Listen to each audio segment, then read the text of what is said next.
Arizona Nations and Art. She is also the co-founder of Walnut Canyon Press, which is a nonprofit organization.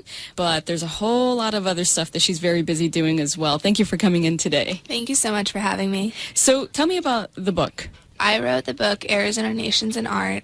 It is a book about Native American art and culture in Arizona, and it's designed to promote Native American art and dispel stereotypes and really interest my generation in the Native American art and culture.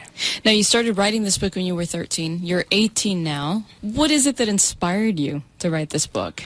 You know, I was always interested in Native American art and culture, even as a kid, and I just had so many questions, and I felt like a lot of those questions could not be answered. So I started doing the research myself, and then the Governor Napolitano's Books for Kids program really inspired me. And, you know, I put together this book. I was planning on just handing it over to the program and allowing them to distribute it. And then right as I finished the book, the program was cut. Oh. So I was sort of sitting there. I had this manuscript. I had 2 years of effort that I'd put into it, and I wanted to be able to have something to show for it. So that's why I've co-founded Walnut Canyon Press, which is a nonprofit that we use to funnel donations and get the book out. And so far we've given it to almost 200,000 students. Well, it's a very educational book and great for even someone my age who is not necessarily familiar with the culture. I know you were targeting younger kids, but one of the things I love is right off the bat, you address the most respectful title regarding the first people to live in Arizona. Also, you go over art and culture and even some beautiful places to visit here in Arizona. So tell me more about what it is that you cover in this book. Yeah, I mean, I talk about everything from the traditional arts to the contemporary side. I think a lot of people are somewhat familiar with, you know, traditional basket weaving, traditional jewelry making, but they aren't aware that there's a contemporary side, which is so modern and so unique. So I talk a lot about that. I talk about Native American veterans. We have a recipe in there for fry bread, which is my personal favorite dish of choice whenever I'm up on the reservations. We really just kind of try to combine all of Arizona Native American culture in 42 pages. And what did you find to be the most fascinating thing that you learned when you were doing all this research for the book? I think probably the most interesting thing to me was when I learned that there were Hopi code talkers as well, because everyone talks about the Navajo code talkers and their efforts in World War II, but no one mentioned me that there were Hopi code talkers. So I dedicated my book to the Hopi code talkers, and I did a whole section on them because I thought it was so inspiring and so interesting that there were many different tribes coming together to They help actually saved a lot of people, and I learned yeah. this myself through reading this book, and they weren't recognized until 2008, correct? Exactly. Can you explain what they did? Well, they used the Hopi language as sort of a code, very similar to what the Navajo did, and I think it really helped us win World War II.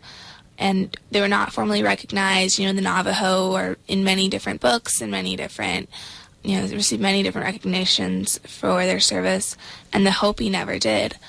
I was trying to research it on the internet years ago, and I could find practically nothing. You know, there are a few small newspaper articles, and that was it. And it was actually the Hopi director of Veterans Affairs who told me about it, and he sort of gave me the inside scoop on the whole operation. So how did you find all these people to do your research and do this book? You know what? It was just reaching out to so many different people. I sent my book to every Native American tribe in Arizona for review because I wanted to make sure that not only that it was sensitive and appropriate, but that also I wasn't including too much or sharing too much about their culture. And, you know, some of the people who got back to me, they had their remarks, and one of the people who got back to me was Gino Talas, who said, hey, there were Hopi code talkers as well. And he kind of took me under his wing and explained the whole program to me. Wow. So how many Native American tribes are there here in Arizona?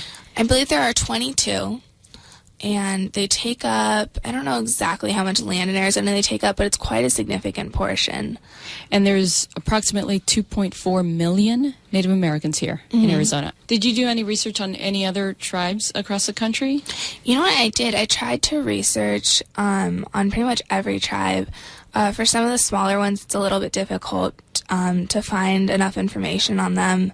I mainly worked with the Navajo, Hopi, Gila River, but I definitely was looking up on every single tribe here. So you said earlier that it was the governor's Books for Kids program that got this all started for you. Tell me how you learned about it. My little sister came home one day, and she was in the 4th grade at the time, and she comes home and she has this book about Arizona, and she goes, "Look, this is a present from the governor to me." You know, she was so excited. She was just sitting in our living room reading it. And I think that sort of set off the light bulb in my head.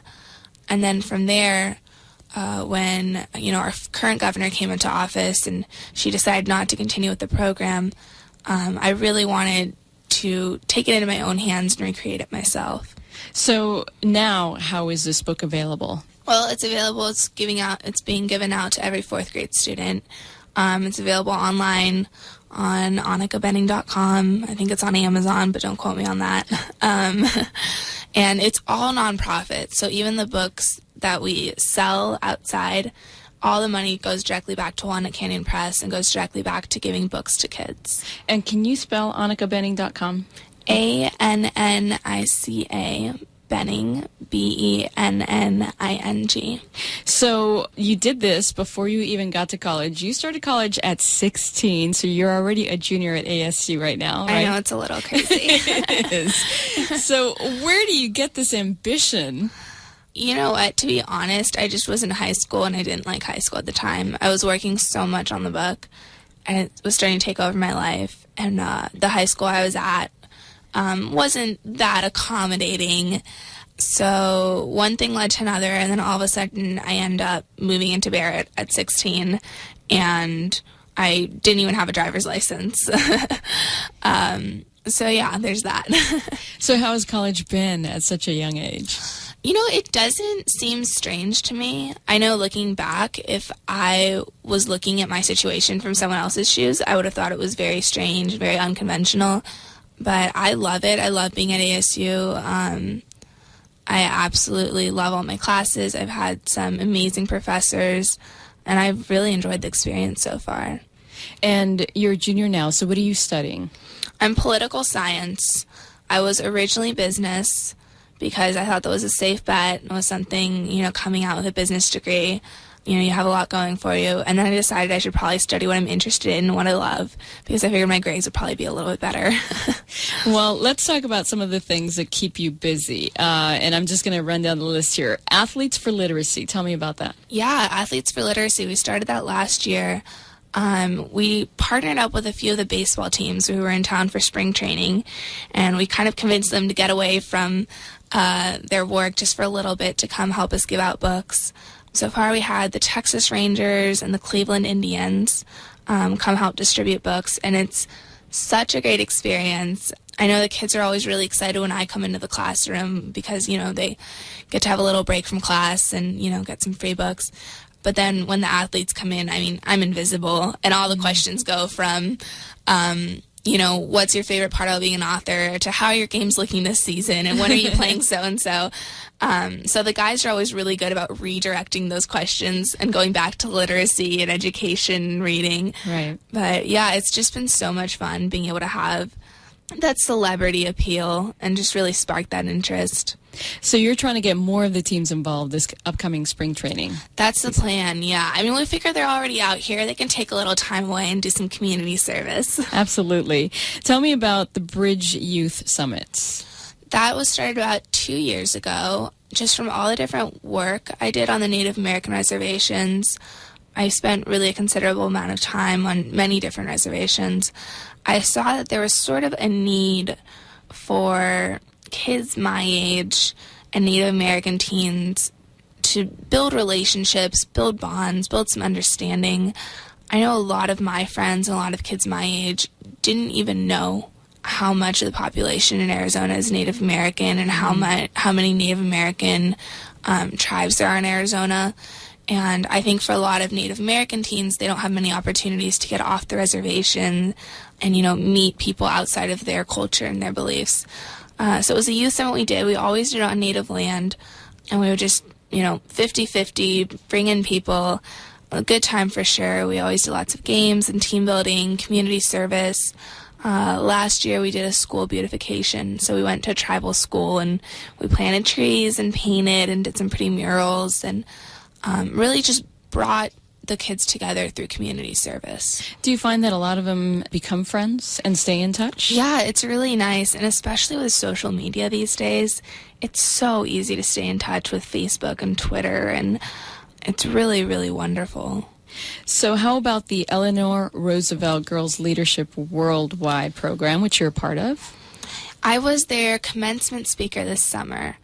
So I got to go up to upstate New York, and I was able to address the 2012 class. It was about, I think, 30 or 40 girls, and they were all just doing amazing things. I was standing up there, and I felt a little bit embarrassed because I was like, I feel like I should be sitting behind here listening to you guys. But it was so cool, actually. Eleanor Roosevelt's grandson, Michael Roosevelt, was out there, so I got to talk to him a little bit and just talk about my work. And it was so nice just being able to address and speak to such an inspirational young group of women. The Eleanor Roosevelt Center is basically all about community service, volunteerism, of course, women in the workplace and women power. It's such a great public service program. Girl power is a big deal to you, obviously. Yeah. So is literacy. Tell me why you think those things are so important and so important to get the word out about. Well, literacy, I think, is just really important because Arizona school systems, Arizona education is not the best. I think we all sort of know that. So I think it is important to do extra things and do extra steps to help encourage literacy and foster education here in Arizona. You know, we have, I think, over 50% of fourth graders are economically disadvantaged. So for many kids, this is the only book they will receive. And, you know, it's really nice just be able to go to schools and say, this is yours, take it, bring it home, share it with your neighbors, share it with your little sister, your little brother, you know, read it to your parents. It's just so nice to be able to do that. And then girl power, I don't know, I just think that's fun. I think especially the motto of Eleanor Roosevelt's Girls Leadership Worldwide, the fact that they bring together so many inspiring women, it's just a wonderful thing. You know, they had women there from Africa, they had women there from Europe who just came out for the program.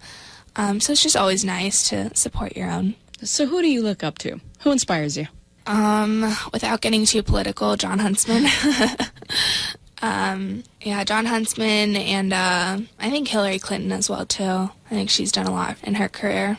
And what do you look for in people that you look up to? I think passion, actually, is what I look at most. People who are really passionate about doing good, bettering their community, and trying to, you know, make their state, their country, whatever it is, a better place. I really admire that. I really admire anyone who devotes their life to public service. You know, I think it's great that for someone at such a young age to see how important public service is, because you don't really see that too often. Is this something that you learned from your family? A little bit. I think my family sort of always raised me with the idea that to whom much is given, much is expected in return. And I try to live up to that.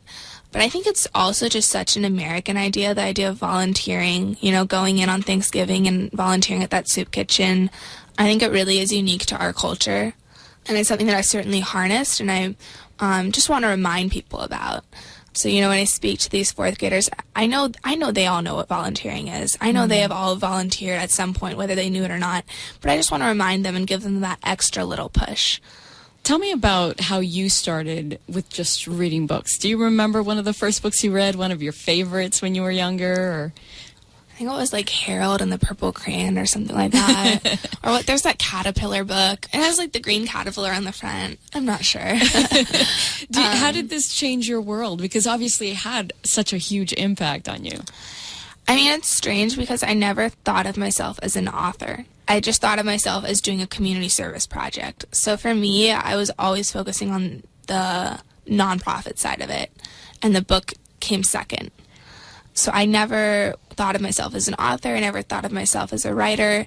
I thought of myself as, well, I put this thing together, and then I gave it out to all of you. Usually I think people look at it the other way. They want to be a famous author, and then, well, if it becomes something of service to people, that's great. But it's kind of an afterthought. Yeah, I suppose. I guess it's a little bit strange. But, I always say, it's a children's book. I'm not a good writer. It's written for fourth graders. Well, first of all, you are a very good writer. I want to point that out. And I want to encourage people to find this book and take a look at it, because I myself learned so much from it, too. I've lived here for 15 years, and there's so much that I learned for the first time from reading this book. It's called Arizona Nations and Art. So what would you want to tell to young kids that are just getting started and not sure what they want to do yet with their lives, but there's so much ahead of them? I would say just focus on what you're passionate about. And I think with passion, with motivation, great things can come from that. I'd say just really, the worst that can happen is you fail and you end up right back where you started. Mm-hmm. So you might as well just give it a shot. When I first started doing this, I had no idea how exhaustive and time-consuming it would be. I had no idea it was going to take me 2 years to put together a little book. But, just sticking with something that you're interested in, I think that goes a long way.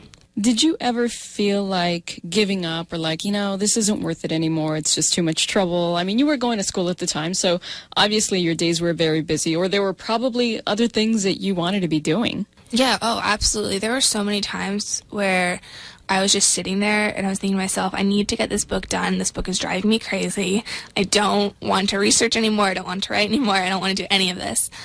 And yeah, I think, you have to take a step back and you have to look at it and you have to say, look, I've come so far, it would be such a pity to leave it now. And you have to just kind of motivate and encourage yourself to keep at it. But there were absolutely times when it was frustrating, especially not having to recreate the Books for Kids program myself and not just being able to hand it over to someone and say, here, I wrote this, now you take care of distribution. That was difficult. But I think in the end, it made it so much more special. Well, 2 years worth of research, I imagine there are a lot of stories that you probably didn't add in the book. Is there another book maybe that you're thinking about doing? Everyone always asks that, and I have to say no. I have to say now, knowing what I've gotten myself into, absolutely not. Really? So what are your plans for the future? Eventually finish school. I'd love to just finish school, graduate, and then go from there. No plans in particular? Yeah, you know what? Not really. Not really. Still figuring things out. I have a little bit of time.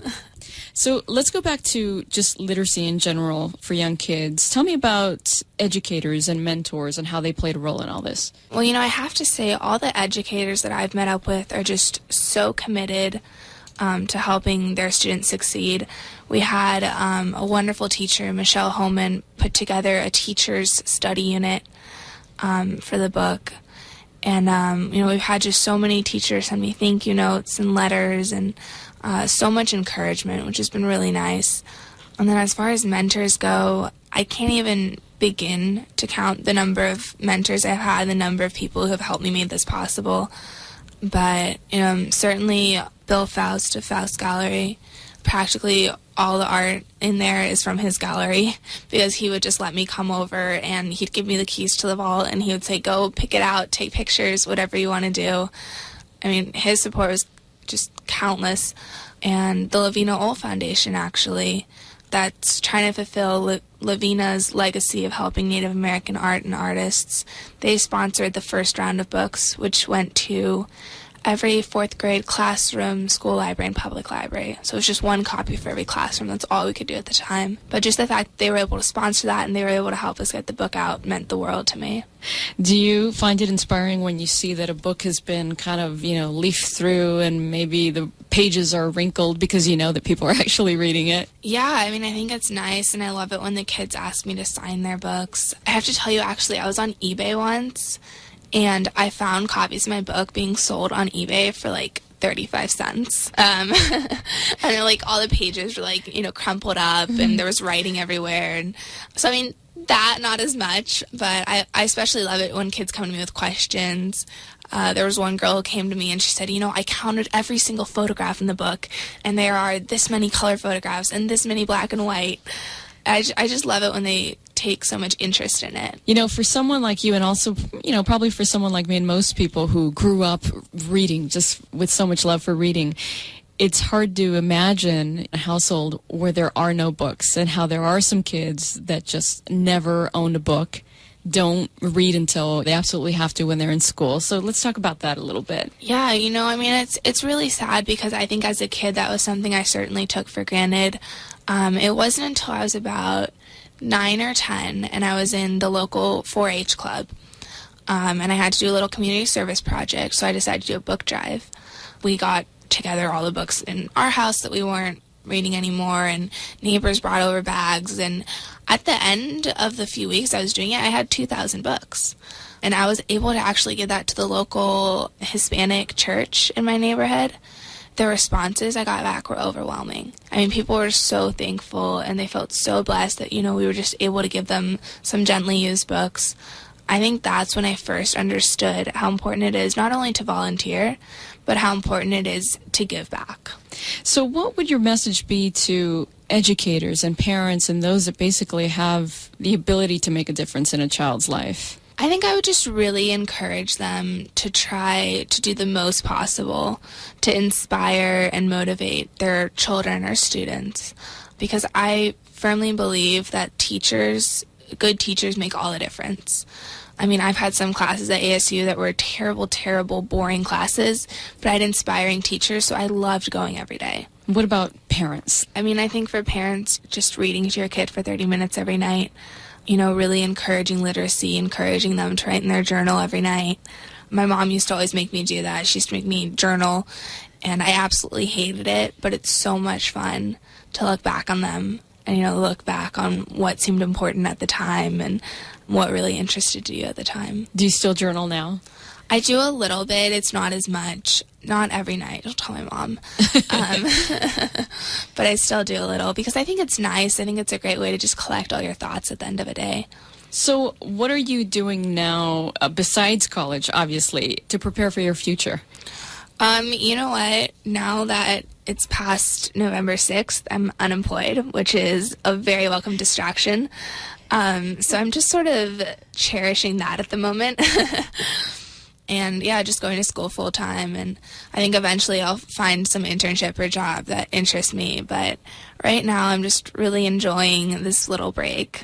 Well, for someone that started so young, doing so much and stayed so busy up until now, I think it would be kind of nice to just take a break and not make any plans. But I find it hard to believe. Yeah, I find it hard to believe that you're not looking ahead and thinking, okay, what's next? Because usually somebody who's so busy is always looking for what's next. Yeah, I mean, right now I really am just taking a break. I would love to be able to say I have some great plans. But it was a pretty crazy summer. I had like 4 different internships this summer. So. Oh my gosh. Yeah. Well, the book Arizona Nations and Art is being distributed by the U.S. Department of State, correct? Mm-hmm. And that's to kind of get the information out, word out to those that aren't familiar with Native American cultures? Yeah, that's basically the purpose, is just to be able to get it out. Yeah, my book is going to every U.S. outreach center worldwide through the U.S. Embassy program, and it's just designed to educate people in that area about American culture and also to promote Arizona. So it's really nice. They have about 12 million visitors combined. So it's just really nice to know that my book is going to be in so many wonderful hands. Does this make you a little nervous? Do you think that maybe they're going to call on you to come visit and talk more about the book and more about your experiences? I don't know if it makes me nervous. It makes me excited. I would love to go out there again. They told me I have a standing invitation to any embassy to do a meet and greet, so I'll have to travel a little bit more and be able to stop by. So I guess that kind of answers the question of what are your plans for the future? Yeah, there we go. Do an embassy tour. Yeah, you'll definitely be doing a lot of traveling. Well, speaking of traveling, you actually did a lot of traveling here in Arizona as well as research for the book, and you took pictures, right? Yeah, I did. I took all the photographs in the book, so I was sort of forced, actually, I guess, to go to all those places, which was a very, very welcomed problem to have. So I was able to go to Montezuma's Castle and Skywalk Bridge, which I did a cartwheel on and then got in trouble for. So yeah, I got to go to all those places. It was a lot of fun exploring Arizona because I feel like everyone in Arizona here is from somewhere else. They say, well, I've lived in Arizona 12 years, but I'm really from Chicago, or I'm really from California. So it was really nice just being able to explore Arizona and see how much it has to offer. So, of course, you didn't have a license when you did this, so you had to take your family with you. And yeah, my mom chauffeured me. It's very nice of her. And the pictures, by the way, are gorgeous. One of the things that I was struck by, because I've been here in Arizona for 15 years, but I haven't gone to most of these places.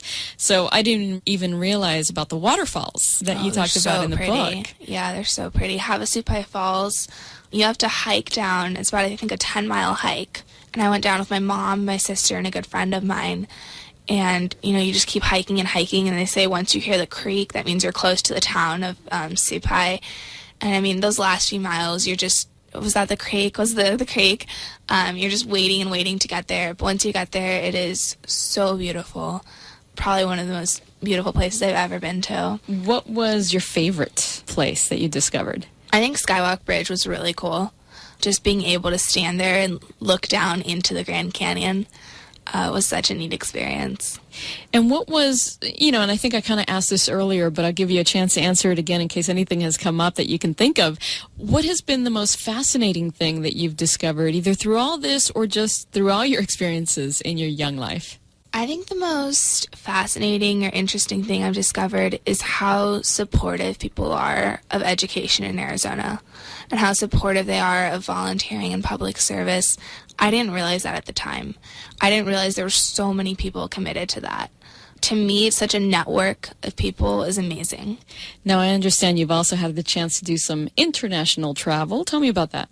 I was actually in Germany 2 summers ago, and I went to a few different USO bases, and I was handing out books to the children on the bases and, just talking to them. And then I ended up being able to have the opportunity to give my book to some soldiers who were actually deploying that night for Afghanistan, Iraq.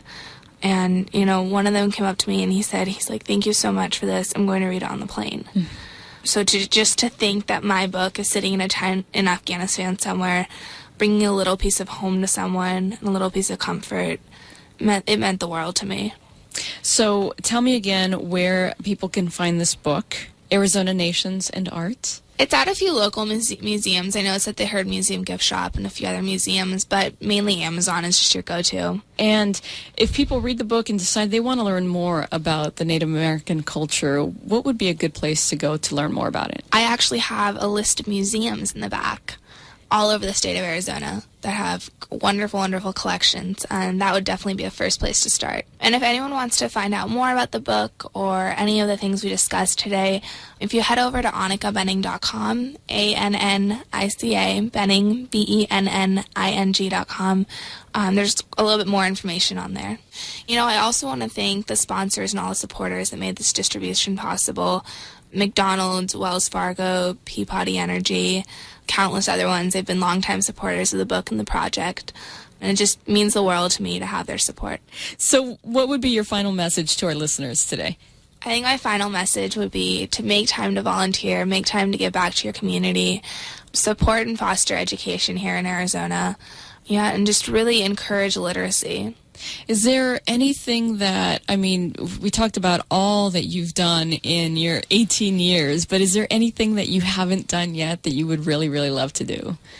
You know what, honestly, there's just so many different opportunities. I would love to just be able to keep my options open and figure it out from there.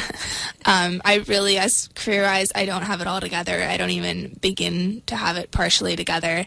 So there's so many different things that interest me and that excite me, so I'm still trying to figure that out. Well, Annica Benning is the author, again, of Arizona Nations and Art, and a great advocate for our literacy programs here in Arizona. Thank you so much for coming in today. Thank you so much for having me. I'm going to go back to sleep now. And by the way, good luck during spring training season and getting all the teams involved this time. Yeah, we definitely, fingers crossed. That'd be great. This has been Closer Look on 98.7 The Peak, a public affairs presentation of Bonneville International Corporation, Phoenix. For more information about this show, log on to 987thepeak.com and contact the Public Affairs Director. Join us again next week for Closer Look.